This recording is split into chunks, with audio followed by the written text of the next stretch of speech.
இப்போ இன்னைக்கு நாம் சிந்திக்கிற சிந்தனை, நான் ஒவ்வொரு முறை புதிய புதிய பயிற்சிகளுக்கு போகும்போதும் எனக்கு கிடைக்கக்கூடிய ஒரு மிகப்பெரிய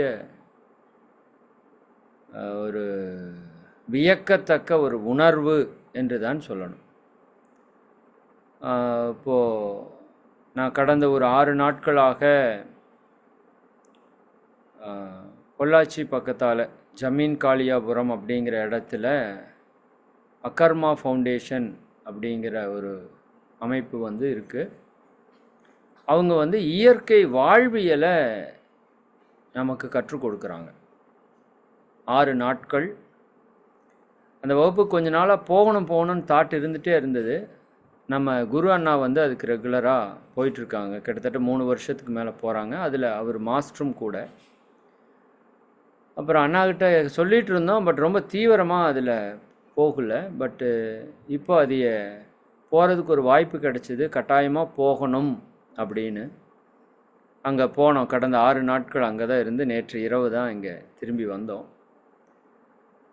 அதில் கொடுக்கப்பட்ட ஞானங்கள் என்பது மிகப்பெரிய விஷயம். மிக பெரிய விஷயத்தை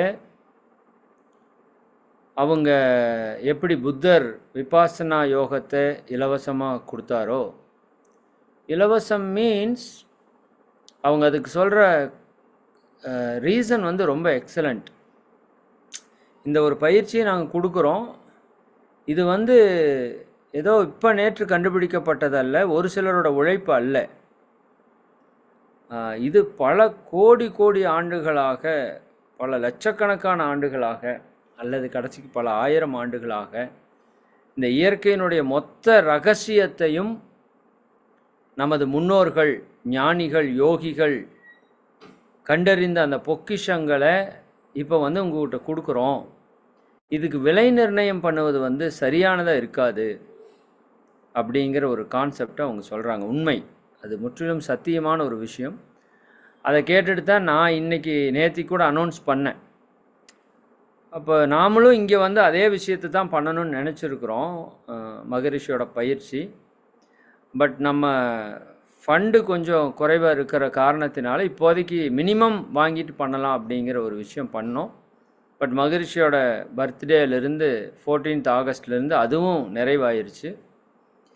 இப்போ நமக்கு ட்ரஸ்ட்டுக்கு எந்த லோனும் இல்லை, அதனால் நம்ம ஃப்ரீயாகவே பண்ண முடியும். நிச்சயமாக அதில் ஒரு நம்பிக்கை எனக்கு அங்கே கிடச்சிது, மிகப்பெரிய ஒரு நம்பிக்கை. இது ஞானிகள் இந்த உலகத்திற்கு கொடுத்த மிகப்பெரிய ஒரு ரகசியம், மிகப்பெரிய ஒரு பொக்கிஷம், மிகப்பெரிய ஒரு ஞானம். இதுக்கு விலை மதிப்பு வைக்கிறது தவறு என்று அவர்கள் சொன்னது முற்றிலும் ஏற்கக்கூடிய கருத்து. அதனுடைய அடிப்படையில் நாமும் அது மாற்றம் வந்திருக்கு. நான் ஒரு விஷயத்தை இந்த அளவுக்கு மாற்றுறேன் அப்படின்னா அந்த பயிற்சி எனக்குள்ளே எவ்வளவு தாக்கத்தை ஏற்படுத்தி இருக்கும் அப்படிங்கிறத நீங்கள் புரிஞ்சுக்கணுங்கிறதுக்காக நான் சொல்கிறேன். இரண்டாவது, நான் ஒவ்வொரு பயிற்சிக்கும் போகிறப்போவும் நான் நினச்சிக்கிறது என்னென்னா, குரு தான் என்னை அடுத்தடுத்த நிலைக்கு வழிகாட்டுறார் அப்படிங்கிறத நான் நம்புறது உண்டு. ஏன்னா குருவோட வேலை வழிகாட்டுதல் தானே. அப்போ நம்ம ஒரு நோக்கம் வச்சுருக்கிறோம், இந்த ஆன்மீகத்தை உலகம் முழுக்க கொண்டு சேர்க்கணும் அப்படிங்கிறது நம்முடைய ஒரு நோக்கம். அப்போ அதற்கு பல விஷயங்களை நம்ம தெரிஞ்சு வச்சுக்கணும். மகரிஷி அவங்க பல ஞானங்களை கற்று வச்சுருந்தாங்க. அது உங்களுக்கு எவ்வளோ தெரியும்னு தெரியல. அவர் ஒரு ஞானி என்று சொன்னால் சில ஞானிகள் அந்த ஞானத்தன்மையில் தத்துவத்தை பேசுவாங்க, அவ்வளோதான். ஆனால் மகரிஷிக்கு பல்வேறு விஷயங்கள் அவங்க வாழ்நாள் முழுக்க கற்றுக்கொண்டே இருந்தார்கள் என்று கூட சொல்லலாம். பல மருத்துவ முறைகள், பல தத்துவங்கள், இயற்கை சார்ந்த விஷயங்கள், அவங்களுக்கு பல விஷயங்களை அவங்க கற்றிருந்தாங்க. அவங்க இயற்கையில் அவங்களுக்கு நிறைய புரிதல்களும் வந்திருந்தது. அப்போது அதனுடைய அடிப்படையில் அவங்களோட ஒரு கைடன்ஸ், ஒரு பிளஸ்ஸிங் தான் நாம் அடுத்த நிலைக்கு நம்மளால் ட்ராவல் பண்ண முடியுது. இதை நம்ம உலகம் முழுக்க கொண்டு போய் சேர்க்கறதுக்கு நமக்கு நிறைய விஷயங்கள் தேவையாக இருக்குது. நான் அடிக்கடி பார்க்குற விஷயம் என்னென்னா, எங்கே போனாலும் இதை மகரிஷி சொல்லியிருக்காரா அப்படிங்கிறத நான் எப்போவுமே பார்ப்பேன். ஏன்னா நமக்கு ஒரு முதன்மை குரு அவர் தான். ஆக்கினை தீட்சை கொடுத்து நம்ம உயிரை உய்வித்த குரு அவர் தான். எத்தனை குருமார்கள் வந்தாலும் முதன்மையாக இருக்கிற குரு அவர் தான் இருக்காங்க. அப்போ அவங்க இதை ஏதாவது சொல்லியிருக்காங்களான்னு பார்ப்பேன். எனக்கு மிகப்பெரிய ஆச்சரியம் என்னென்னா, நான் ஹீலிங் படிக்கிறப்பவும் சரி, வர்மா படிக்கிறப்பவும் சரி, அக்குபஞ்சர் படிக்கிறப்பவும் சரி, அதில் அது அந்த கான்செப்டை அங்கே இருக்கிறவங்க சொல்லும்போது அது மகரிஷி சொன்ன விதத்தை பார்த்தோம்னா மிகப்பெரிய வியப்பாக இருக்கும் நமக்கு. இவர் ஏதாவது சொல்லாம விட்டுருப்பாரோ அப்படிங்கிற மாதிரி யோசிச்சா அதுக்கு வாய்ப்பே இருக்காது. அதுபோல இந்த ஒரு 6 நாள் வகுப்பு என்பது மிகப்பெரிய ஞானம், சாதாரண ஞானம் அல்ல, மிகப்பெரிய ஞானம். நம்ம வாழ்நாள் முழுவதும் மகிழ்ச்சியாக வாழ்வதற்கு, எப்பேற்பட்ட துன்பங்களிலிருந்தும் நோய்களிலிருந்தும் பிரச்சனைகளிலிருந்தும் விடுபட்டு வாழ்வதற்கான ஒரு வாழ்வியல். இது முழுமையான ஒரு இயற்கை வாழ்வியல். அந்த வாழ்வியலைத்தான் நம்ம 6 நாள் கற்றுக்கிறோம். ஆனால் அது சொல்கிறது பெருசாக இருக்குது, ஆனால் ரொம்ப சிம்பிளான விஷயம். பட் அந்த சிம்பிளான விஷயத்தை நாம் நம்பணும் அப்படிங்கிறதுக்காக அந்த குருமார்கள் எடுத்துக்கொண்டிருக்கிற ஸ்ரத்தை என்பது கொஞ்சம் நஞ்சமல்ல, ஊறுப்பட்ட ஸ்ரத்தை எடுத்துருக்குறாங்க. அது எப்படி சொல்கிறது, இது எப்படி தோன்றியது அப்படிங்கிறத நான் உங்களுக்கு சொல்லிவிட்டு அதனுடைய நுட்பங்களை உங்கள் கூட பகிர்ந்துக்கிறேன். 6 நாள் எடுத்த மொத்த வகுப்பையும் நான் உங்களுக்கு இப்போ சொல்ல முடியாது. அதனுடைய சாரத்தை நான் சொல்கிறேன். வாய்ப்பு கிடைக்கும் போதெல்லாம் அந்த ஆசிரியர்கள் நமக்கு கூட நடத்துறதுக்கு சொன்னால் நிச்சயமாக பண்ணுவாங்க. பட் நம்ம எல்லோரும் மிக மிக ஆழமாக தெரிந்து கடைபிடிக்க வேண்டிய மிக மிக முக்கியமான ஒரு விஷயம் அது. சரிங்களா? அதுக்கு மாற்று கருத்தே கிடையாது. அதாவது மகரிஷி சொல்லுவாங்க, இந்த மனித உடல் ஆரோக்கியமாக இருக்கணும் அப்படின்னா அதற்கு மிக மிக முக்கியமான ஒரு காரணி உணவு என்பதை மகரிஷி மிக ஆழமாக சொல்லியிருக்காங்க. அந்த உணவு அப்படிங்கிறதுல தான் அளவு முறையில், உணவில் அளவு முறை என்கின்ற ஒரு விஷயத்தை சொல்லியிருக்காங்க. 5 அளவு முறையில் முதன்மையாக இருக்கிறது உணவு தான். ஒரு மனிதன் உணவினுடைய பற்றிலிருந்து விடுபட்டான்னா அவன் வாழ்க்கை துன்பத்திலிருந்து விடுபட்டுருவான்னு சொல்லுவாங்க. நம்ம சாப்பிட்றதுல இருக்கிற ஒரு ஈகர்னஸ் இருக்குது பார்த்தீங்களா, அந்த ஒரு ஆர்வம், விருப்பம், அது சாதாரண விஷயம் இல்லை. ஏன்னா அது 2 அறிவு புழுவிலிருந்து நமக்கு வந்துட்டு இருக்கிற ஒரு மிகப்பெரிய ஒரு பற்று. 2 அறிவு புழுவிலிருந்து 3 அறிவு பூச்சி, 4 அறிவு ஊர்வன, 5 அறிவு விலங்குகள், 6 அறிவு மனிதன் வரைக்கும் அந்த நாக்கு பல லட்சம் ஜென்மங்களாக நமக்கு அந்த சுவை உணர்வை தூண்டிக்கொண்டே இருக்குது. எப்படி கோபத்திலிருந்து விடுபடுறது கஷ்டமோ அதுபோல் இந்த நாக்கினுடைய சுவையிலிருந்து விடுபடுவது என்பது அவ்வளவு சாதாரணமாகலாம் முடியாது. நமக்கே தெரியும், நமக்கு நிறைய எக்ஸ்பீரியன்ஸ் இருக்குது. எல்லாத்துலேயும் கட்டுப்பாடாக இருப்போம், அந்த சாப்பாட்டில் மட்டும் சில நேரம் அடித்து விளையாண்டு பண்ணிடுறோம் இல்லையா? அப்போது அந்த உணவு என்பது எவ்வளோ பெருசு அப்படின்னா மகரிஷி அவங்க அதை ஒரு ஒரு இப்போ ஒரு 5% சொல்லியிருக்காங்க அப்படின்னா இவங்க அதை ஒரு 1000% சொல்லியிருக்காங்க. அவ்வளோதான். அதாவது மகரிஷி சொல்லுவாங்க, மனித உடலுக்கு உணவு 4 உணவு தெரியுமா யாருக்காவது? மனித உடலுக்கு உணவு 4 உணவுகள். அதை 5ஆக கூட வைத்துக்கொள்ளலாம் நீங்கள். 1 நம்ம சாப்பிட்ற சாப்பாட்டிலிருந்து கிடைக்கக்கூடிய உணவு. நான் இன்றைக்கி சாப்பாடு பற்றி தான் பேச போகிறேன். அதில் எப்படி நோய்கள் போகும் அப்படிங்கிறத பற்றி உங்களுக்கு மிக ஆழமாக சில நுட்பங்களை சொல்ல போகிறேன். சில ட்ரீட்மெண்ட்ஸ் மெத்தட்ஸ் பற்றியும் சிம்பிளாக டச் பண்ணுறேன். அதனோட விளக்கங்கள் எல்லாம் பின்னாடி டீப்பாக பேசுவோம். பட் இன்னையிலேருந்து நீங்கள் செய்ய வேண்டியது ஒரு 5-6 விஷயத்தை நான் கடைசியாக ஆழமாக சொல்கிறேன்.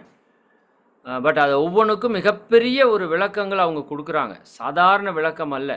நாம் இதை ஃபாலோ பண்ணுறதுக்காக அவங்க எடுத்துக்கிட்ட முயற்சி என்பது மிகப்பெரிய ஒரு முயற்சி. அதுக்கு அவங்க பட்டிருக்கிற சிரமங்கள் மிகப்பெரிய சிரமங்கள். சரிங்களா? அப்போ இதில் மகரிஷி என்ன சொல்லுவாங்கன்னா, உணவு மனிதனுக்கு 4 வகையில் கிடைக்கிது. முதல் உணவு, சாப்பாடு மூலமாக உணவு அப்படிங்கிறது ஆற்றல். மனிதனுக்கு ஆற்றல் மனித உடலுக்கு ஆற்றல் 4 விதத்தில் கிடைக்கிது. ஒன்று நம்ம சாப்பிட்ற சாப்பாட்டின் மூலமாக எனர்ஜி கிடைக்குது, இது உங்கள் எல்லாருக்குமே தெரியும்.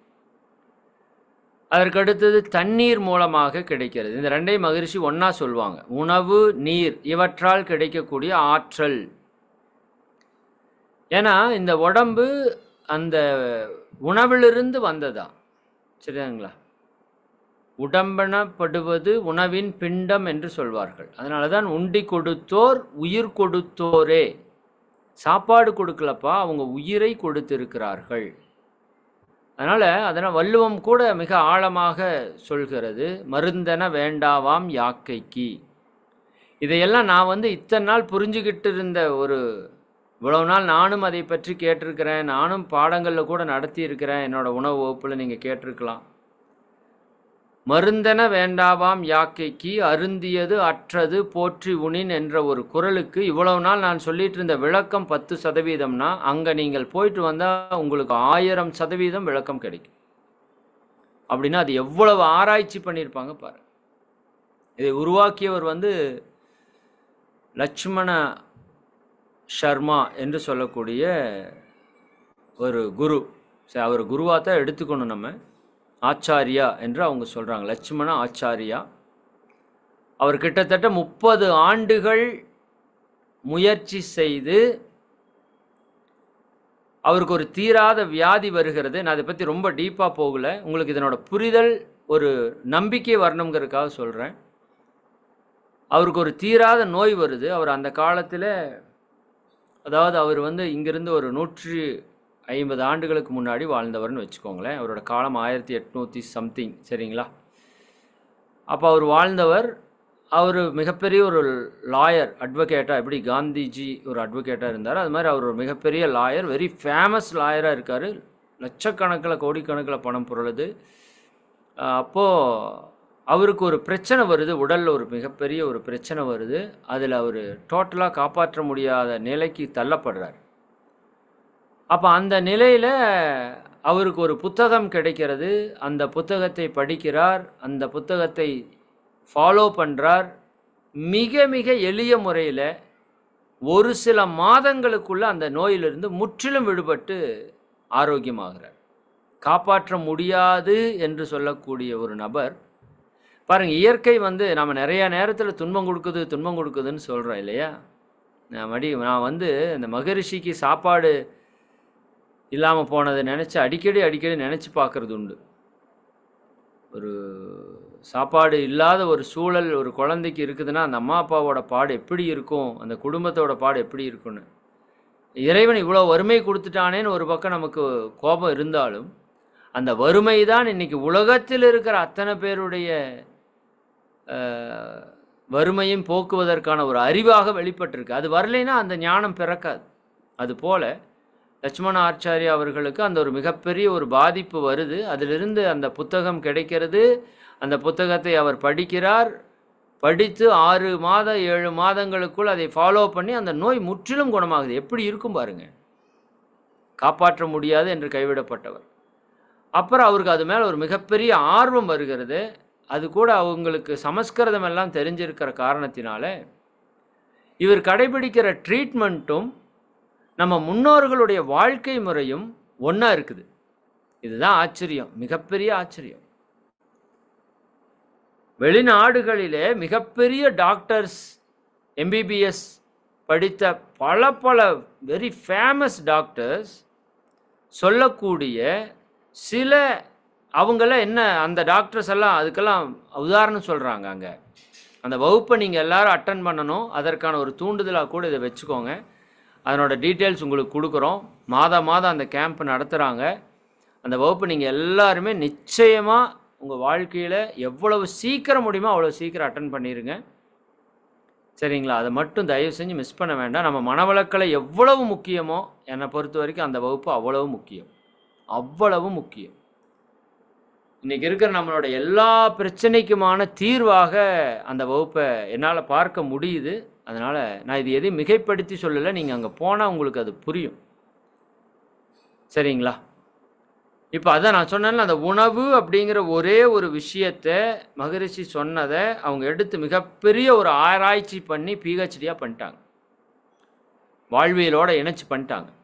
அதுக்கு மேலே அதில் சொல்கிறதுக்கு ஒன்றும் இல்லை. அது நீங்கள் கற்றுக்குங்க வாய்ப்பு ஏற்படுத்திக்கோ.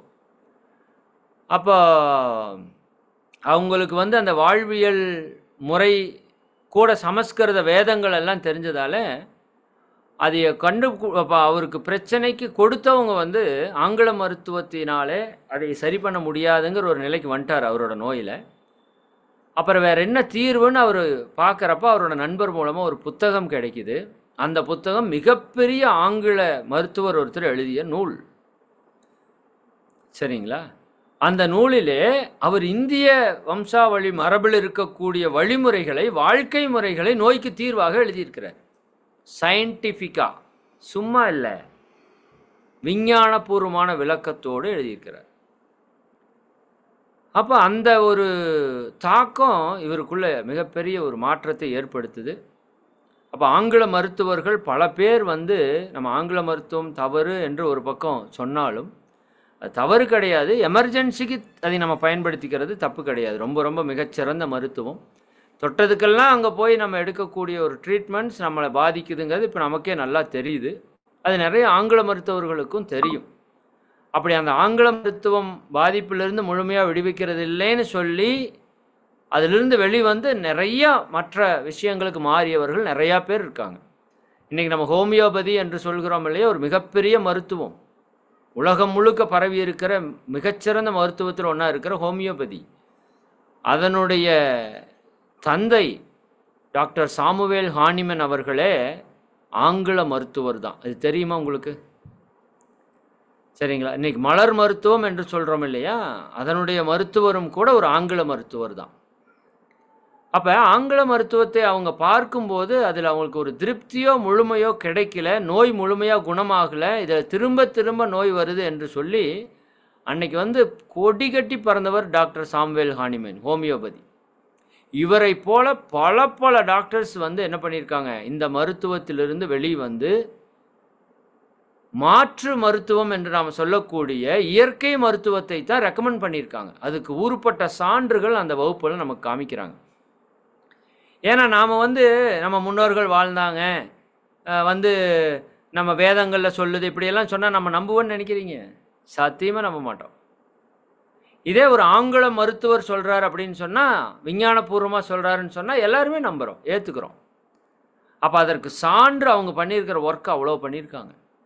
நாம் நம்பணுங்கிறதுக்காக, அவங்க கண்டுபிடிச்ச உண்மையை நம்ம நம்புறதுங்கிறதுக்காக அவங்க பண்ணியிருக்கிற கஷ்டம் வந்து அவ்வளோ கஷ்டம்.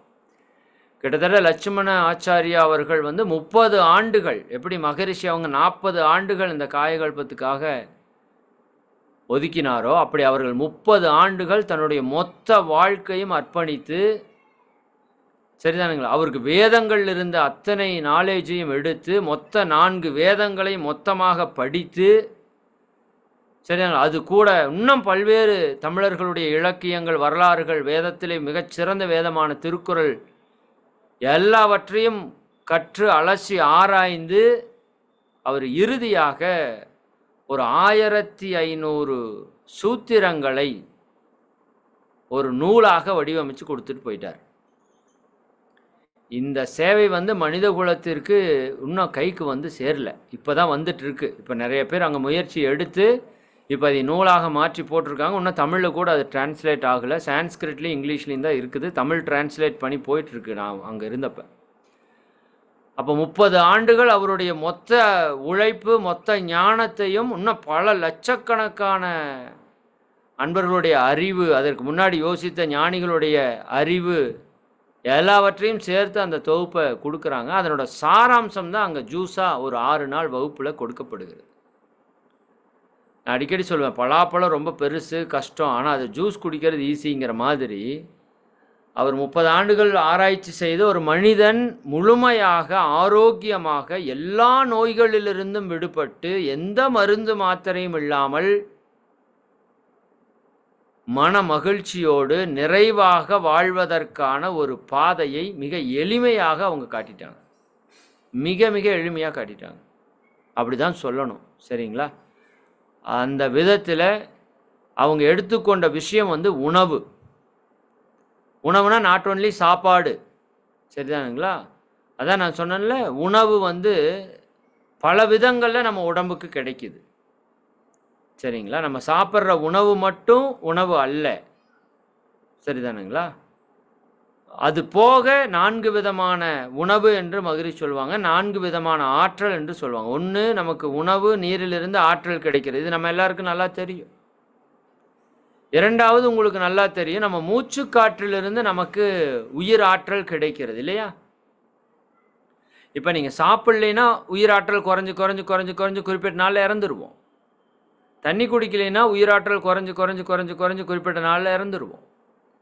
சுவாசிக்கலைன்னா என்ன ஆகும்? சரிதானுங்களா? அதுக்கு பேர் பிராணவாயு. சரிதானுங்களா? வாயு நம்ம உணவாக இப்போ இந்த சாப்பாடு வந்து 3 வேளை சாப்பிட்றோம். இந்த சாப்பாடு 24 மணி நேரம் சாப்பிட்றோம். இந்த சாப்பாட்டை நிறுத்திட்டீங்கன்னா உயிர் போயிடும். அப்போ இந்த சாப்பாடு எவ்வளோ முக்கியம்னு உங்களுக்கு புரியுதா? அப்போ இந்த சாப்பாடை நம்ம எங்கேயாவது இன்க்ரீஸ் பண்ணியிருக்கிறோமா அப்படின்னு கேட்டால் நிச்சயமாக எனக்கு தெரிஞ்சு இல்லை. இல்லை இல்லை சரிதானுங்களா? என்ன இப்போ கொஞ்சம் உடற்பயிற்சி பண்ணுறப்போ கொஞ்சம் இன்க்ரீஸ் பண்ணியிருக்கிறோம். இன்னும் அது இன்க்ரீஸ் பண்ணணும். சரிங்களா? அப்போ அதாவது இது வந்து கடினமான உணவு, நாம் சாப்பிட்ற சாப்பாடு. அதற்கடுத்த கடினத்தன்மை குறைந்த உணவு நீர். சரிதாங்களா? அதற்கடுத்ததாக இருக்கிறது நெருப்பு, அதற்கடுத்ததாக இருக்கிறது காற்று, அதற்கடுத்ததாக இருக்கிறது விண் என்று சொல்லக்கூடிய இந்த பஞ்சபூத உணவுகளை நாம் எந்த அளவிற்கு சரியாக முறையாக எடுத்துக்கொள்ள வேண்டும், எப்படி எடுத்துக்கொள்ள வேண்டும், வெரி டீட்டெயில்டு. நான் சிந்திக்க கூட இல்லை அந்த அளவுக்கு இருக்கும்னா அந்த அளவுக்கான ஒரு வகுப்பு அது. நினச்சி கூட பார்க்க முடியாதுங்கிற அளவுக்கு அந்த விஷயத்தை அவங்க வந்து எடுத்து சொல்லியிருக்கிறாங்க. அப்போ எது ரொம்ப இப்போ உணவு நீர் மகரிஷி சொன்னது, நான் அதை முடிச்சிடறேன். உணவு நீர். 2வது மூச்சுக்காற்று, காற்றின் மூலமாக நமக்கு உணவு கிடைக்கிறது, ஆற்றல் கிடைக்கிறது. 3வது நமக்கு இந்த பூமியிலிருந்து ஒரு ஆற்றல் கிடைக்கிறது அப்படின்னு மகரிஷி சொல்லுவாங்க. கேள்விப்பட்டிருக்கீங்களா? பூமியிலிருந்து ஒரு ஆற்றல் எப்போவுமே வந்துட்டே இருக்கு. ஏன்னா பூமியினுடைய மையத்திலே மிகப்பெரிய ஒரு நெருப்பு எரிந்து கொண்டே இருக்கிறது. இந்த பஞ்சபூத நவகிரகத்தில் சொல்லுவாங்க, பூமியினுடைய மையத்திலே மிகப்பெரிய நெருப்பு எரிந்து கொண்டு இருக்கிறது. அதனுடைய கனல் தான் இந்த பூமியினுடைய மேல் பகுதி வரை வந்து இங்கு வாழ்கின்ற உயிர்களுக்கு ஆக்கமும் ஊக்கமும் கொடுக்கிறது என்று சொல்வார்கள். சூரியனுடைய ஒளி பகலிலே நமக்கு நல்லா கிடைக்குது, நமக்கு உஷ்ணம் இருக்குது. பட் இரவிலே நமக்கு அந்த பூமியினுடைய வெப்பம் தான் நம்மளை வந்து காப்பாற்றிட்டு இருக்குது. இல்லைன்னா நம்ம உருகி உறைஞ்சி போயிடணும். அப்போ பூமியிலிருந்து ஒரு வெப்ப சக்தி வந்து கொண்டே இருக்கிறது. அதே போல் சூரியனிலிருந்து ஒரு ஒளி வெப்பம் நமக்கு வந்து கொண்டே இருக்கிறது. அது நம்ம பஞ்சபூத நவகிரகத்தில் சூரியன் மேல் தவம் செய்யும் போது நீங்கள் அதை உணர்ந்திருப்பீங்க இல்லையா? அப்போ அந்த பூமியிலிருந்து வரக்கூடிய ஆற்றல் ஒன்று என்று மகிழ்ச்சி சொல்லுவாங்க. 4வது ஆற்றல் இந்த வான்காந்தத்திலிருந்து இந்த பிரபஞ்ச சக்தி. எப்படி நம்ம தியானம் பண்ணால் நமக்கு பிரபஞ்ச சக்தி கிடைக்குதோ அது போல நீங்கள் தியானம் செய்யாத போதே உங்கள் உடலுக்கு பிரபஞ்ச சக்தி ஈர்க்கிற வல்லமை இருக்கிறது இந்த மகரிஷி சொல்கிறாங்க. அதனால் இந்த பிரபஞ்ச சக்தியில் ஒரு மிகப்பெரிய ஆற்றல் சூரியனுடையது, மற்ற நவக்கோள்களுடையது, அதுபோக கோடான கோடி அண்டங்கள், அதிலிருந்து ஆற்றல் நமக்கு வந்து கொண்டே இருக்கிறது எப்பொழுதுமே. இதை நிறைய மகரிஷி பஞ்சபூத நவகிரகத்தை பேஸ் பண்ணி சொல்கிறப்ப சொல்லியிருப்பாங்க. இந்த பிரபஞ்சத்தில் இருக்கிற மொத்த ஆற்றலும் நமக்கு எப்பொழுதும் நன்மையே செய்து கொண்டிருக்குமாக என்று சொல்லுவாங்க. அந்த ஒரு ஆற்றல் நமக்கு வந்துட்டுருக்கு. தியானத்தில் நம்ம அந்த ஆற்றலைத்தான் பெறுகிறோம், தூக்கத்தில் நம்ம அந்த ஆற்றலைத்தான் பெறுகிறோம். அதனால தான் தூக்கத்தில் கிடைக்கிற சக்தி விண் சக்தி என்று நம்ம பேசியிருக்கிறோம், படிச்சிருக்கிறோம். அப்போ 4 வழியில் நம்ம உடம்புக்கு ஆற்றல் உணவானது கிடைக்கிறது. சரிங்களா? அப்போ மகரிஷி என்ன சொல்லுவாங்க, நீங்கள் பசிக்கிறப்ப போய் உடனே சாப்பிட்றாதீங்க, கொஞ்சம் நேரம் கேப் கொடுங்க. ஒரு அரை மணி நேரம் 1/4 மணி நேரம் கேப் கொடுத்தா என்ன ஆகும்னா, இந்த உடம்புல பசிக்குது இல்லை, இந்த பசியுணர்வு வந்த உடனே உடல் செல்கள் எல்லாம் ஐயோ சாப்பாடு சாப்பாடு சாப்பாடு சாப்பாடுன்னு கேட்கும். சரிங்களா? அப்போ நீங்கள் கொஞ்ச நேரம் சோறு போடாமல் விட்டுருந்தீங்க அப்படின்னா, கொஞ்ச நேரம், அதுக்குன்னு நீண்ட நேரம் பசியே போகிற அளவுக்கு இல்லை, ஒரு 1/4 மணி நேரம் 20 நிமிஷம் அப்படியே நீங்கள் விட்டீங்கன்னா, உங்கள் உடல் செல்கள் எல்லாம் எங்கடா சாப்பாடு கிடைக்கும், எங்கடா சாப்பாடு கிடைக்கும்னு பார்க்கும். அது காற்றின் மூலமாக, இன்னும் பூமியிலிருந்து வரக்கூடிய ஆற்றல் மூலமாக, இன்னும் பிரபஞ்சத்திலிருந்து வரக்கூடிய ஆற்றல் மூலமாக அபரிவிதமாக நம்ம உடம்பு ஈர்க்கிறத நம்மளால் பார்க்க முடியும். இதை நான் கன்ஃபார்ம் பண்ணேன்னா, நான் மௌனம் ஒரு முறை 30 நாள் போயிருந்தப்போ முதல் முறை காலையில் உணவு என்னன்னு பார்த்தீங்கன்னா, ஒரு பழம் ஏதாவது இருக்கும், அல்லது கொஞ்சம் தேங்காய் கொஞ்சம் சிரவணதை சாப்பிட்ருவேன். இவ்வளோ தான் சாப்பிட முடியும். ரெகுலராக ஒரு சின்ன கப்பில் இருக்கும். ஒரு சில நாள் முழுசாக சாப்பிடுவோம், ஒரு சில நாள் சாப்பிட முடியாது, வச்சுட்டு அப்புறம் மதியத்தில் சேர்த்துக்கு கொஞ்சம் தான் உணவு எடுக்க முடியும். பட் அப்படி கொஞ்சம் உணவு எடுத்துட்டு நான் ஒரு 9, 8:30 மணி 9 மணிக்கு எடுத்துட்டு ஒரு 10 மணிக்கு ஒரு அரை மணி நேரம் கொஞ்சம் புத்தகம் படிச்சுட்டு ஒரு ஃப்ரீயாக இருந்துட்டு 10 மணிக்கு போய் தவத்தில் உட்கார்ந்தா 3 மணி நேரம் 4 மணி நேரம் சர்வ சாதாரணமாக தவம் பண்ண முடியும். 1 மணி 2 மணி வரைக்கும் கண்டினியூஸாக ஒரு மெடிடேஷன் பண்ண முடியும். அந்த மெடிடேஷனில் நமக்கு கிடைத்த ஒரு சக்தி பார்த்தீங்கன்னா, சாதாரணமான சக்தி அல்ல, சாதாரணமான ஒரு ஞானம் அல்ல. அப்படி ஒரு பலவிதமான விஷயங்கள் நமக்குள்ள காண முடிந்தது. அப்போ இதுக்கு என்ன காரணம்னு நான் அன்றைக்கே பழைய என்னோடய வீடியோ பார்த்தவங்களுக்கு தெரியும். அன்றைக்கே நான் சொல்லியிருப்பேன், உணவு கம்மியாக எடுத்தோம்னா இந்த பிரபஞ்ச சக்தி அபரிவிதமாக நமக்குள்ளே வருது, தியானம் அற்புதமாக கிடைக்குதுங்கிறத பதிவு பண்ணியிருப்பேன். அது இவங்க சயின்டிஃபிக்காக அவ்வளவு அழகாக சொல்கிறாங்க. நான் பார்த்து வியந்து என்னென்னா, முதல் நாள் காலையில் அங்கே பழ உணவு, மத்தியானம் காய்கறி சாலட், சரிங்களா, மாலையில் அதிகப்படியான காய்கறிகளோட சமைத்த உணவு, இதுதான் அவங்க கொடுக்குறதாங்க. முதல் நாள் நான் மத்தியானம் காய்கறி உணவு சாலட் சாப்பிட்ட உடனேயும் அது ஒரு 4 மணி அப்படியே பசி ஆயிடுச்சு, எனக்கு நல்லா பசி ஆயிடுச்சு. போய் அங்கே நம்ம குரு அண்ணா அங்கே மெயின் இன்சார்ஜ் ஆசிரியராக இருக்கிறாங்க, அவங்ககிட்ட கேட்டேன். அவர் போய் நீங்கள் போய் பிராணாயாமம் பண்ணுங்க அப்படின்னாரு. என்னன்னா பசிக்குது, பிராணாயாமம் பண்ணுங்க அப்படிங்க. சரி, கொஞ்ச நேரம் போய் நாடி சுத்தி தான், அங்கே மெயின் நாடி சுத்தி பிராணாயாமம். கொஞ்ச நேரம் அந்த நாடி சுத்தி பிராணாயாமம் பண்ணால் அந்த பசி அப்படியே இறங்குது. ஆச்சரியமாக இருந்தது எனக்கு.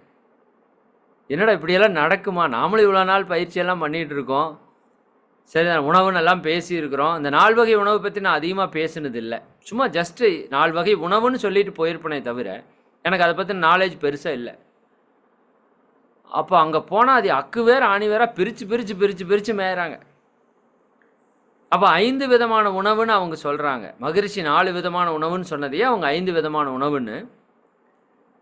உணவு சாப்பாடு மூலமாக கிடைக்கிற எனர்ஜி, அதை விட ஷட்டில் நுண்ணியதாக இருக்கிறது நீர், அதுலேருந்து கிடைக்கிற எனர்ஜி, அதை விட நுண்ணியதாக இருக்கிற நெருப்பு என்று சொல்லக்கூடிய சூரிய ஒளியிலிருந்து கிடைக்கக்கூடிய எனர்ஜி, 4th ஒன் அதை விட லேசாக இருக்கக்கூடிய விண்ணிலிருந்து கிடைக்கிற எனர்ஜி, அதை விட லேசாக இருக்கக்கூடிய ஸ்பேஸ் ஆகாயத்திலேருந்து கிடைக்கக்கூடிய எனர்ஜி. இப்படி 5 விதமான எனர்ஜி அவங்க மிக தெளிவாக இதெல்லாம் எப்படி நமக்கு வருது, இது நம்ம எப்படி எடுத்துக்க முடியும், சாப்பிட்றத நமக்கு சொல்லி கொடுத்துட்டாங்க. நான் தான் சொன்னேன், அந்த பிராணாயாமம் பண்ணுனா ஒரு 5 நிமிஷம் பண்ணால் பசி அப்படியே இறங்குது. ஆச்சரியமாக இருக்குது. என்னடா பசி காணோம், மூச்சு பயிற்சி பண்ணால் பசி காணாமல் போகுமா? அது தெரியாமல் போச்சே. அதே மூச்சை சாப்பிட்டு வாழும் கலை, நீரை உண்டு வாழும் கலை என்றெல்லாம் இருக்குதுன்னு நம்ம படிச்சிருக்கிறோம். நீர்ற்றிய உணவு கலை நான் கொஞ்ச நாள் இருந்திருக்கிறேன். பட் அதில் கொஞ்சம் சரியாக எனக்கு கைடன்ஸ் கிடைக்காதனால உடம்பு கொஞ்சம் தொந்தரவாய் அப்புறம் நிறுத்திட்டேன். கிட்டத்தட்ட ஒரு 10 நாளாக என்னவோ வெறும் தண்ணி மட்டும் குடிச்சிட்டு இருந்தப்போ.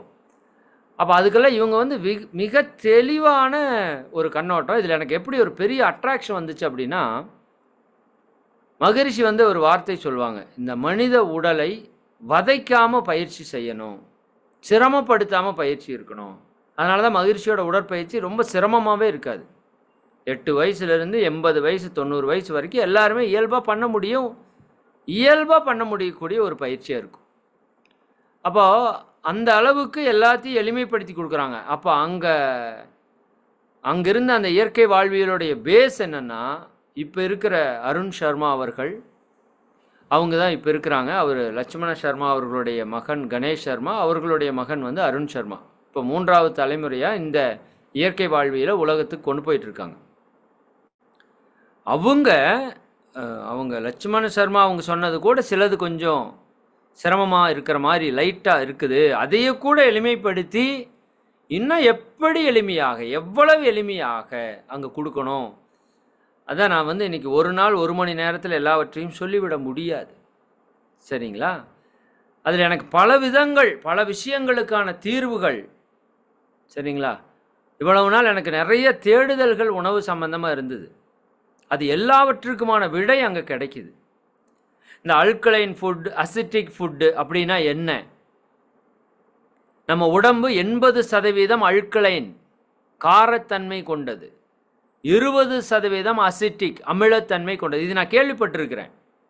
சில ஆண்டுகளுக்கு முன்பாகவே ஒரு வகுப்பில் அட்டன் பண்ணுறப்போ இந்த மாதிரி நம்ம உடம்பு காரத்தன்மை கொண்டது, அமிலத்தன்மை கொண்ட உணவை நம்ம அதிகமாக எடுத்துக்கிறோம், நம்ம அக்குபஞ்சர் டாக்டர்ஸ் எல்லாம் பேசுவாங்க. அதை பற்றி நுட்பமாக தெரிஞ்சுக்கணும்னு ஒரு ஆர்வம். அப்போ இதில் வர்றப்ப அவ்வளவு ஒரு ஆழமாக அதை இதுக்கு மேலே சொல்ல முடியாது. சும்மா அக்கு வேற ஆணி வேற பிரித்து மேய்ஞ்சிட்டாங்கன்னு சொல்லுவாங்கள்ல, இதுக்கு மேலே ஒன்றை நீங்கள் சொல்லவே முடியாது. நான் அடித்து சொல்கிறேன். அப்படி பிரித்து எப்படி இவ்வளோ கண்டுபிடிச்சாங்கன்னு தெரில. அதான் ஞானம்னு சொல்கிறோம். இது வந்து சாதாரணம் அல்ல. எப்படி இறைவன் இறக்கி வச்சான்னு சொல்கிற மாதிரி தான் இறைவன் அவர்கள் மூலமாக, லட்சுமண ஆச்சாரியா மூலமாக இறக்கி வச்சுருக்காங்க. அந்த ஞானத்தை இவங்க எல்லாருக்கும் கொண்டு போய் சேர்த்துட்ருக்காங்க. மிகப்பெரிய விஷயம், ஒரு பொக்கிஷம். அதே மாதிரி அந்த எனிமா கொடுக்கறத பற்றி நானும் பல நாட்களாக, பல ஆண்டுகளாக அதில் இருக்கிற அந்த வழியில் நமக்கு உடலுக்கு தொந்தரவு ஏதாவது இருக்குது, வெளியில் கடைகள் ஏதாவது சாப்பிட்றோம், அப்படி ஏதாவது ஒரு டிஸ்டர்ப் இருக்குது, அல்லது ஒரு நம்ம மௌனம் இருக்கிறோம், உணவை குறைக்கிறோம், அப்படிங்கிற போல் எனிமா நிச்சயமாக தேவையான ஒன்று தான். பட் சில முறை எனிமா கொடுக்குற, இப்போ நார்மலாக எனிமா கொடுக்குற மெத்தட்ஸில் சில பிரச்சனைகள் வருது. அது ஒரு சிலர் டெய்லியும் கொடுக்குறாங்க, ஒரு சிலர் எப்பாச்சும் கொடுங்கங்கிறாங்க, ஒரு சிலர் பிரச்சனை வந்தால் கொடுங்கங்கிறாங்க, ஒரு சிலர் வாரத்துக்கு ஒரு முறை கொடுங்கங்கிறாங்க. பல்வேறு விதமான கன்ஃபியூஷன்ஸ். இதை கொடுக்கலாமா வேண்டாம்? சரிங்க, ஏன்னா ஒரு தெளிவு வேணுமில்ல. அப்போ அங்கே போகிறப்ப அங்கே மிக தெளிவான ஒரு விளக்கம். இது எச்சா கொடுத்தா என்ன ஆகும், கம்மியாக கொடுத்தா என்ன ஆகும். அவங்க வந்து டோனா என்று ஒரு விஷயத்தை பயன்படுத்துகிறாங்க. சரிங்களா? எனிமாவுக்கு பொதுவாக டோனா என்று இன்னொரு விஷயத்தை பயன்படுத்துகிறாங்க. அது எந்த விதத்திலையும் நம்மளை வருத்தப்படுத்தாமல், சரிதானுங்களா, முற்றிலும் நமக்கு எளிமையாக, சிரமம் இல்லாமல், மிகப்பெரிய விஷயம் என்னன்னா சிரமம் இல்லாமல் நம்மளை அது கூட்டிகிட்டு போகிறாங்க. அதுதான் பெரிய விஷயமா இருக்குது. அதில் ஒரு பையனுக்கு நல்ல ஷவுட், பயங்கரமான ஷவுட். ஆமாம், பையன் அவனுக்கு வந்து அந்த இது கொடுத்துருக்குறாங்க, அந்த ட்ரீட்மெண்ட்டு கூட்டிகிட்டு வந்திருக்காங்க. அவனுக்கு உடம்பு பயங்கரமாக ஏறிட்டே இருக்குதுன்னு அவனுக்கு ட்ரீட்மெண்ட் ஸ்டார்ட் பண்ணியிருக்காங்க. சரிங்களா?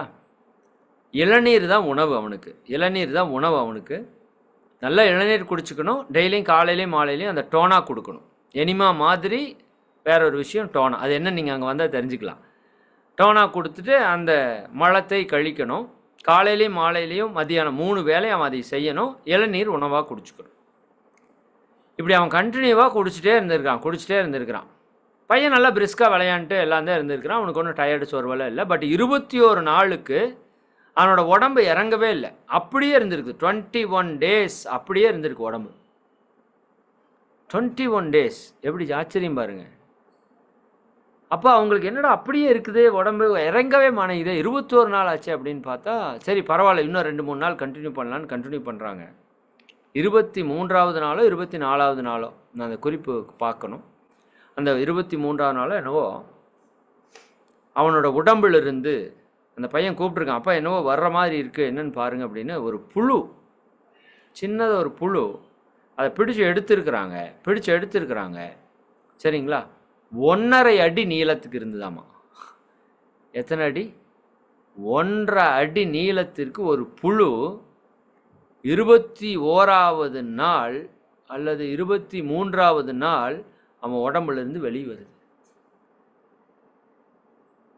23 நாள் அந்த டோனா கொடுத்து கொடுத்து கொடுத்து கொடுத்து கொஞ்சம் கொஞ்சமாக அந்த கழிவெல்லாம் எடுத்து அது வெளியே வந்த உடனே அதற்கு அடுத்த நாள் என்னவோ அப்படியே கொத்து கொத்தா புழு வருதாமா இந்த உடம்புக்குள்ள. இந்த நடமாடும் செப்டிக் டேங்க்னு அன்னைக்கு ஒருத்தர் சொன்னார். அந்த மாதிரி நம்ம உடம்புக்குள்ள அவ்வளவு கழிவுகள் அந்த குடல்ல தேங்கி கிடக்குது. ஐயோ, மிகப்பெரிய விஷயங்க. நம்ம உடம்பு அவ்வளோ ஒரு அற்புதமான விஷயத்த நம்ம இந்த உணவு பழக்கம் இன்னும் அந்த ஆற்றல் எப்படி ஹேண்டில் பண்ணுறதுன்னு தெரியாதனால உடம்ப முழுசாக கெடுத்து சின்னாபின்னம் பண்ணி வச்சுருக்கோம். மாற்றுக்கருத்தே இல்லை. அங்கே போய் சாப்பிட்டா நான் உண்மை சொல்கிறேன், அந்த 6வது நாள் 5வது நாள் என்னவோ அதில் மோஷன் போகிறப்ப இந்த ஆடு மாடெல்லாம் சாணம் போட்டுச்சுன்னா எப்படி நாத்தம் இல்லாமல் ஒரு மோஷன் போகும், அது ஒரு வாசமாக போகும்ல, அந்த மாதிரி மோஷன் நம்ம உடம்புலேருந்து வருது. எனக்கே ஆச்சரியம், என்னடா இது நம்ம உடம்பு தானா? நான் அண்ணா அவர்கிட்ட குருவானாட்ட கூட என்னென்ன ஆடு மாடு போகிற மாதிரி சாணி மாதிரி இருக்குது அப்படின்னு. அந்த மாதிரி தான் போகுது. அப்போ உடம்பு ஃபுல்லாக என்ன ஆகுது? க்ளீன் ஆகுது. ஒவ்வொரு செல்லையும் என்ன பண்ணுதுங்க? க்ளீன் பண்ணுது. நண்பர்களே, ஒரே நிமிடம், சார்ஜ் குறைஞ்சிருச்சு. இன்னொரு 10 மினிட்ஸில் ப்ரோக்ராம் முடிச்சுக்கலாம், சரிங்களா? அது நான் கண்டினியூவேஷன் அடுத்தடுத்த வகுப்பில் பேசுகிறேன். இப்போ இந்த ஒரு 5 மினிட்ஸில் இப்போ முடிச்சுட்டு அடுத்த 5 மினிட்ஸ் என்ன பண்ணணும்னு சொல்கிறேன். அதை நீங்கள் பண்ணுங்கள், உங்களுக்கு பலன் வந்துடும்.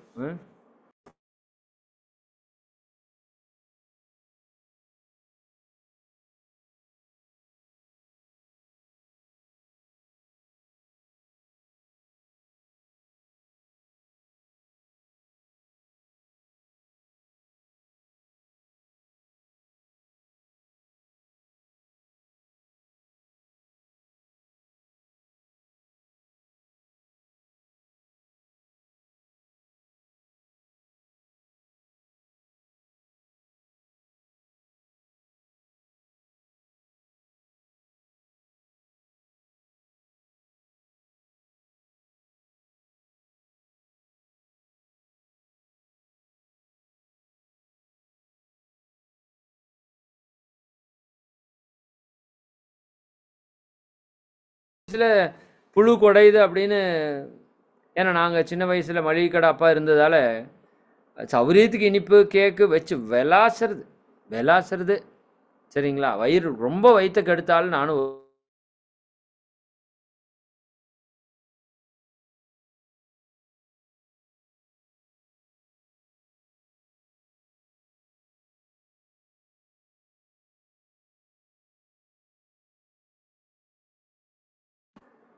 அப்போ எவ்வளவு கழிவுகள் நம்ம உடம்புக்குள்ளே தேங்கி கிடக்குது. எப்படி உடம்புல ஆரோக்கியம் வரும்?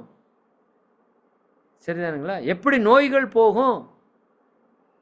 அது அந்த நோய்களுக்கு அவங்க கொடுக்குற விளக்கம் இருக்கே, அது தனித்தனியாக உங்களை எடுக்க சொல்லணும். நான் அவங்ககிட்ட பர்மிஷன் கேட்டுட்டு அந்த வகுப்புகளை பற்றின விளக்கங்கள் நம்மளதில் கொடுக்க சொல்லணும்.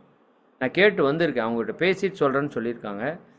அதனால் நம்ம உடம்புக்குள்ளே நடக்கிற விஷயங்கள், நம்ம முன்னோர்கள் கொடுத்த ஒரு வாழ்வியல் முறை என்பது சாதாரணமான விஷயம் அல்ல.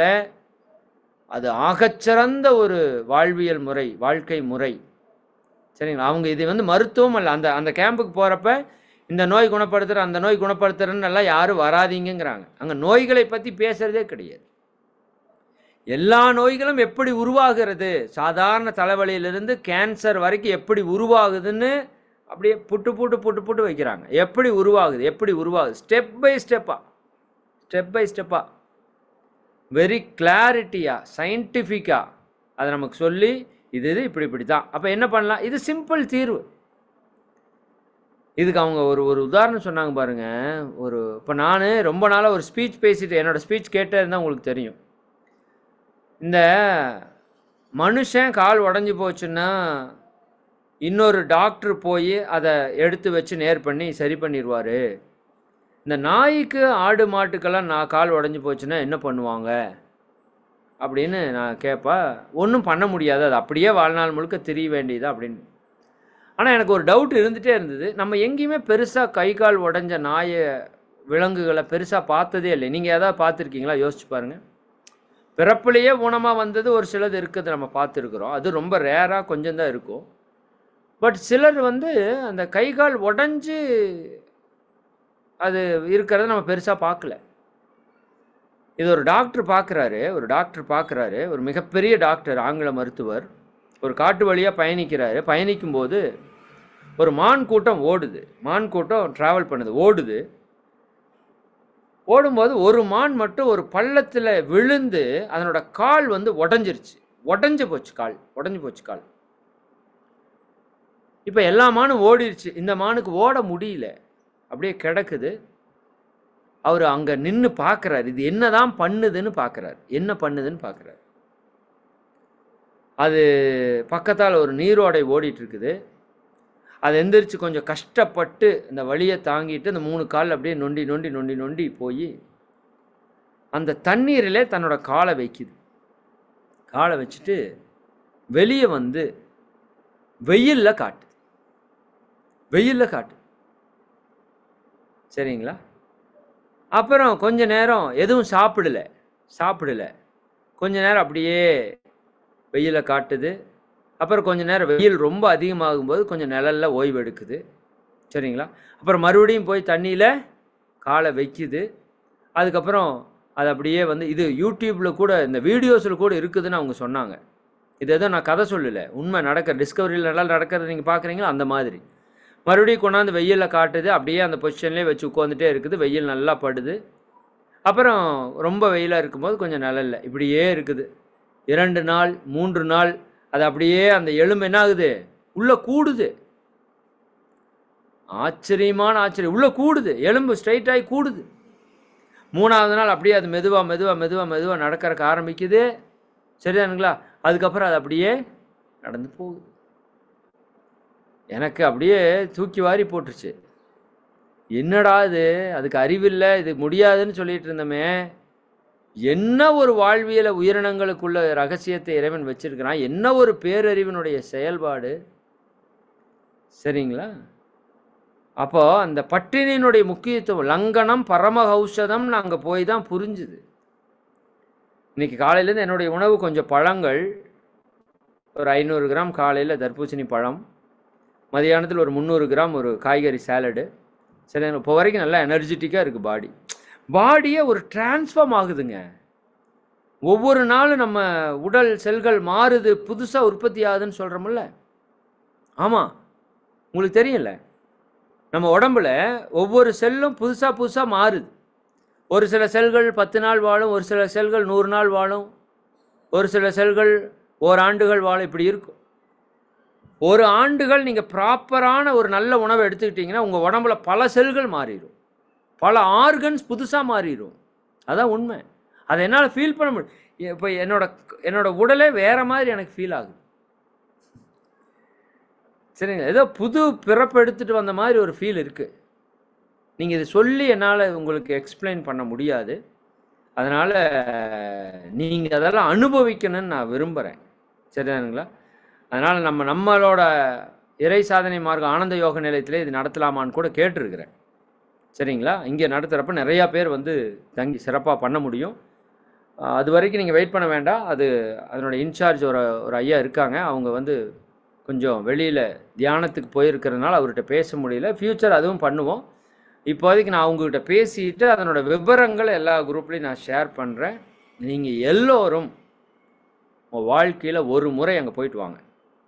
சரிங்களா? நிச்சயமாக உங்கள் வாழ்க்கையில் மிகப்பெரிய மிராக்கிள் நடந்தே தீரும், மாற்று கருத்தே இல்லை. பல அறிவுகளை, பல ஞானங்களை நீங்கள் பெற்றுட்டு வருவீங்க. அது உங்களுக்கு மிகப்பெரிய விஷயமா இருக்கும். அதை நான் சொல்கிறேன். அதனால் இதை மென்ஷன் பண்ணிவிட்டு, இப்போ அங்கே சொல்கிற விஷயத்தில் நம்ம ஃபாலோ பண்ணுறது என்ன அப்படிங்கிறத மட்டும் நான் 1-2 சொல்லி, ஏன்னா அதுதான் உங்களுக்கு முக்கியம். நோய் தீர்க்கும் கலைன்னு சொல்லிவிட்டு அது கலை இருக்குது. அது நான் என்ன பண்ணணும், இப்போ நான் சிம்பிளாக சொல்லிடுறேன். பட் அது நீங்கள் எந்த அளவுக்கு எஃபெக்டிவாக எடுத்து செய்வீங்கன்னு எனக்கு தெரியல. நாங்கள் அந்த வாழ்வியலுக்கு நேற்றுக்கு மதியானம் அங்கேருந்து வந்தோம். நேற்று வந்ததுலேருந்து நாங்கள் அங்கே என்ன வாழ்வியல் கொடுத்தாங்களோ அந்த வாழ்வியல் அப்படியே கடைபிடிக்கிறோம்.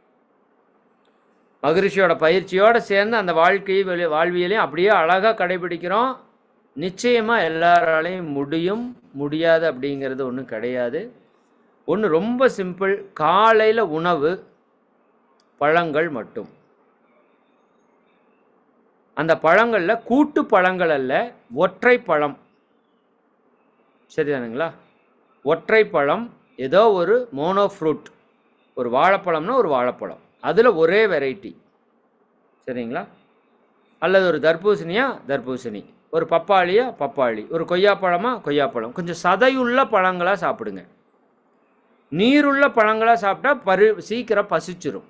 ஆரஞ்சு, சாத்துக்குடி, இதெல்லாம் நீருள்ள பழங்கள். இதை சாப்பிட்டா 1 மணி நேரத்தில் உங்களுக்கு மறுபடியும் பசி வந்துடும். அதனால் சதையுள்ள பழங்களாக காலையில், இதை நான் சொல்கிறேனே, நீங்கள் எடுத்துக்க வேண்டாம். ஒரு நாள் நீங்கள் டெஸ்ட் பண்ணுங்கள். பட் நீங்கள் அங்கே போயிட்டு வந்தால் தான் இது தீவிரமாக கடைபிடிக்க முடியும். நான் அந்த ஞானத்தை உங்கள்கிட்ட கொடுக்கணும்னு கொடுக்குறேன். அது நீங்கள் எந்த அளவுக்கு எடுக்கிறீங்கன்னு எனக்கு தெரியல. பட் எடுத்தீங்கன்னா ஒரு 3 நாள் எடுத்து பாருங்கள்.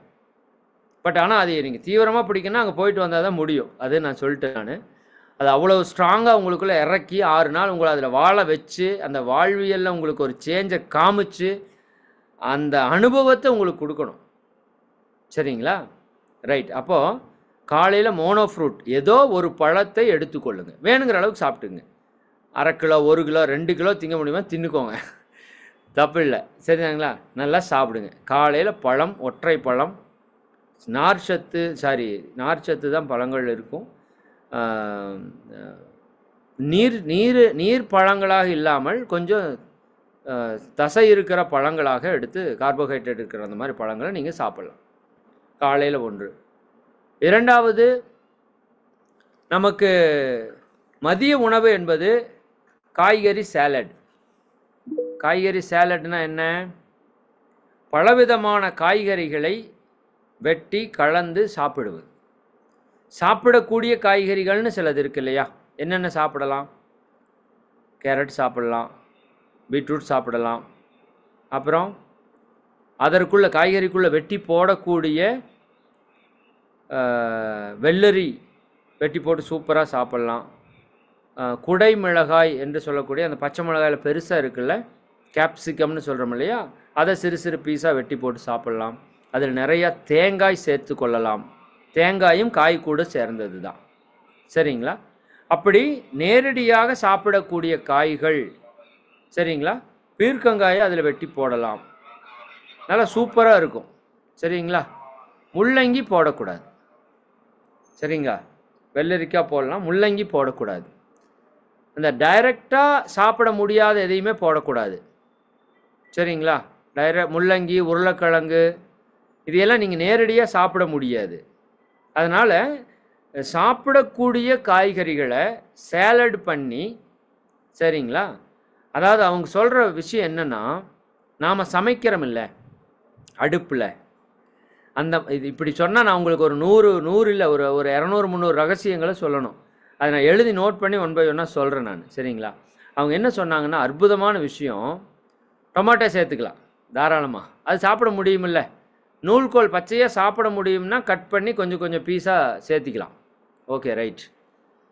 நீங்கள் நேரடியாக சாப்பிட முடிந்த காய்கறிகள் கலவைகளாக எடுத்து, அதில் மிக முக்கியமான கண்டிஷன், எக்காரணம் கொண்டும் எந்த விஷயத்தையும் ஆட் பண்ணக்கூடாது. அதில் உப்பை சேர்த்துறது, மிளகுத்தூளை சேர்த்துறது, மிளகாத்தூளை சேர்த்துறது, எதையும் சேர்த்துக்கூடாது. இயற்கை சமைத்த உணவு என்று சொல்கிறாங்க. கேபேஜ் சாப்பிட முடியும்னா போட்டுக்கலாம் கொஞ்சம். சரிங்களா? இயற்கை சமைத்த உணவு, இயற்கை உணவு. ஐயோ, எத்தனை பஞ்ச் டைலாக்குங்கிறீங்க அந்த கிளாஸில். நிச்சயமாக மறக்க முடியாத ஒரு வாழ்வியல் அது. அதாவது வேதாத்திரியத்துக்குள்ளே வந்ததுக்கப்புறம் என் வாழ்க்கை மாறுச்சுன்னு சொன்னேன். அந்த மாதிரி இந்த ஒரு வகுப்புக்குள்ளே போனதுக்கப்புறம் என் வாழ்க்கை மொத்தமாக மாறுன்னு நம்புகிறேன். ஏன்னா அது உதாரணமாக இருந்தவங்க நிறையா பேர் பல்வேறு நோய்கள் உள்ளே போய், குரு அண்ணா அவங்களுக்கு முதுகுத்தண்டில் கொஞ்சம் ப்ராப்ளம் இருந்தது அவருக்கு முன்னாடி. அப்போது மல்லி புதினா சேர்த்திக்கலாமா? புதினா சேர்த்தக்கூடாது. புதினா ரொம்ப ஹையர்லாம் என்ன இருக்கும், ஹையரான ஒரு இது இருக்கும் புதினால. அதாவது ரொம்ப நம்மளை உணர்வை தூண்டுற மாதிரி இருக்கிறத நேரடியாக சாப்பிட வேண்டாங்கிறாங்க. புதினா ரொம்ப ஹாட்டாக இருக்கும் இல்லையா? மல்லி சேர்த்திக்கலாம். புடலங்காய் பச்சையாக நீங்கள் சாப்பிட முடியும்னா நீங்கள் சேர்த்திக்கலாம், தப்பில்லை. சரி. அப்போது அந்த குரு அண்ணா அவங்களுக்கு முதுகுத்தண்டு ப்ராப்ளம் இருந்தது. அவர் கிளாஸ் எடுக்கிறப்பெல்லாம் சிரமப்படுவார், நானும் பார்த்துருக்கிறேன், என்கிட்டையும் சொல்லியிருக்காரு. ட்ரீட்மெண்ட் எல்லாம் எடுத்துகிட்டு இருந்தாங்க. சர்ஜரி கூட பண்ண மாதிரி எனக்கு ஒரு ஞாபகம். ஜிஞ்சர் சேர்த்துக்கூடாதுமா, சரி இது என்ன சேர்த்துக்கூடாது சேர்த்துனுங்கிறது அந்த ஆசிரியரை வர வச்சு சொல்கிறேன், அதை அப்புறம் வச்சுக்கோங்க. அப்போ அவங்களுக்கு வந்து இந்த முதுகுத்தண்டு பிரச்சனை. எங்கள் கூட காலையில் அங்கே வந்து ஜாகிங் இருக்கும்.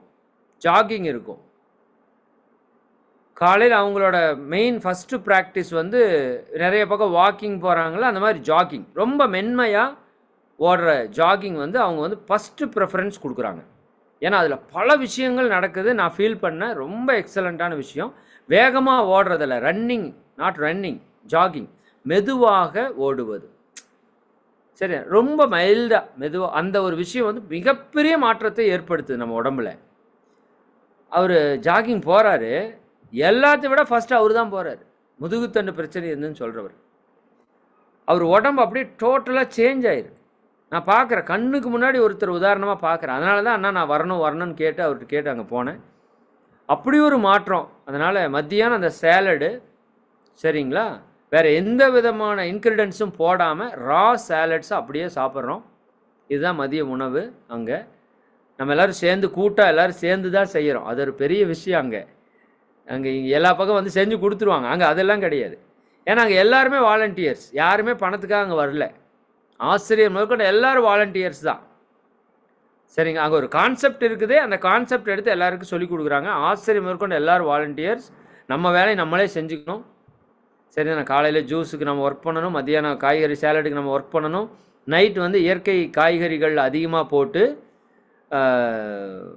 அதிக சத்து போகாமல் வேக வைத்த காய்கறிகள், அது கூட கொஞ்சம் தானியம் சேர்த்து அந்த நம்ம சாப்பாடு, சரிதானுங்களா, அதே மாதிரி சப்பாத்தி கூட ஒரு கஞ்சி, இந்த மாதிரி கொஞ்சம் சேர்த்து இரவு உணவு, சமைத்த உணவு இரவு ஒரு வேளை மட்டும். அதுக்கு அவங்க சொல்கிற விஷயங்கள் எல்லாம் பெரிய பெரிய விஷயம். பாருங்களேன், 3 வேளை இது சாப்பிடுங்கன்னு சொல்லியிருக்கலாம் அவர் குரு. ஆனால் அவர் என்ன சொல்கிறாரு, 3 வேளையும் கொடுத்தா உங்களுக்கு ரொம்ப போர் ஆயிரும்ல, ஆப்போசிட் ஆயிரும்ல, என்னடா இது அப்படின்னு வெறுத்து போயிரும்ல. அப்போ மனசுக்குன்னு சொல்லி ஒரு வேளை உணவு கொடுத்து மனசை சாட்டிஸ்ஃபைட் பண்ணுறாரு. அதுவும் வேணுமில்ல, மொத்தமாக கொண்டு போய் போட்டிங்கன்னா தெரிச்சுட்டு ஓடிடும். அதெல்லாம் அவங்க ஒவ்வொரு விஷயத்தையும் பார்த்து அந்த வார்த்தையை சொன்னார். ப்ரெக்னென்ட் வேர்ட்ஸ்ன்னு சொல்லுவார் குரு அண்ணா. அந்த வார்த்தையை சொல்லுவார். ஒவ்வொரு வார்த்தையும் ஒரு கருத்தரித்த குழந்தை போல கருத்தரித்த வார்த்தைகளாக அவங்க பேசுவாங்கங்க. இந்த 6 நாள் அந்த வகுப்பில் ஒரு விஷயத்தையும் மிஸ் பண்ண முடியும். 14 லெசன், ஒவ்வொரு லெசனும் வெவ்வேறு லெவல். எப்படி இந்த பஞ்சபூத சக்திகளிலிருந்து வெளியிலிருந்து எப்படி ஆற்றலை பெற்றுக்கொள்வது, பிரபஞ்ச ஆற்றலை எப்படி பெறுவது, காற்றிலிருந்து ஆற்றலை எப்படி பெறுவது, நெருப்பிலிருந்து ஆற்றலை எப்படி பெறுவது, இன்னும் நீரிலிருந்து, நம்ம குடிக்கிற தண்ணி மட்டுமில்லை, நீர் சிகிச்சைன்னு அப்படி ஒரு ஹைட்ரோ தெரப்பி வச்சுருக்காங்க. அது அந்த கிளைமேட் வந்துங்க உலகத்தினுடைய சொர்க்கம்னு அந்த கேரளா வந்து சொல்லுவாங்க இல்லையா, பூமியினுடைய சொர்க்கம் அப்படின்னு. அந்த மாதிரி அது கேரளா பார்டரு.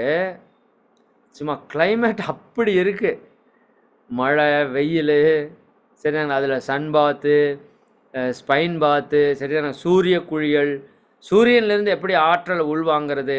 நான் சூரிய யோகியும் பார்த்துருக்கேன், அவரும் அந்த டெக்னிக்கெல்லாம் சொல்லி கொடுப்பாங்க. இவங்க சிம்பிளாக எப்படி சூரியன்லேருந்து ஆற்றலை வாங்கிறது, எப்படி அது நம்மளோட எனர்ஜியை மாற்றுறது, நீர்லேருந்து எப்படி ஆற்றலை எடுத்துக்கிறது, ஹைட்ரோ தெரப்பி எப்படி பண்ணுறது, சரிங்களா. அதே மாதிரி ஒரு இடுப்பு குழியல் எப்படி, ஒரு முதுகுத்தண்டு குழியல் எப்படி, சரி, ஒரு உண்ணாவிரதம் எப்படி நம்ம கடைபிடிக்கிறது, ஒரு சிம்பிளாக உண்ணாவிரதம் எப்படி கடைபிடிக்கிறது, எல்லாம் ஒரு வாழ்வியலை நமக்கு அமைச்சு கொடுத்துட்றாங்க.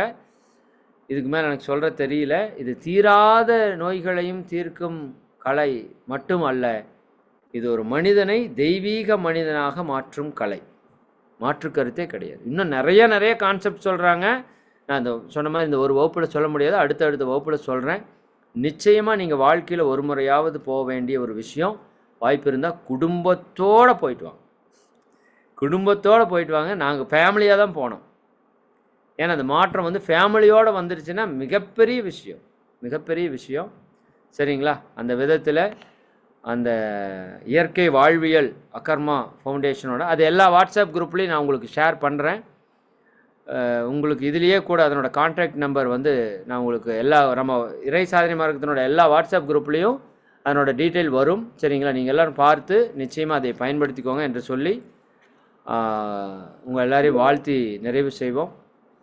அருட்பேராற்றல் கருணையினால் நீங்களும் உங்கள் அன்பு குடும்ப உறுப்பினர்கள் அனைவரும் உடல் நலம், நீலாயுள், நிறை செல்வம், உயர்ப்புகழ், மெஞ்ஞானம் ஓங்கி 16 செல்வமும் நிறைவாக பெற்று வாழ்க வளமுடன், வாழ்க வளமுடன், வாழ்க வளமுடன் என வாழ்த்தி நிறைவு செய்கிறோம். மிக்க மகிழ்ச்சி.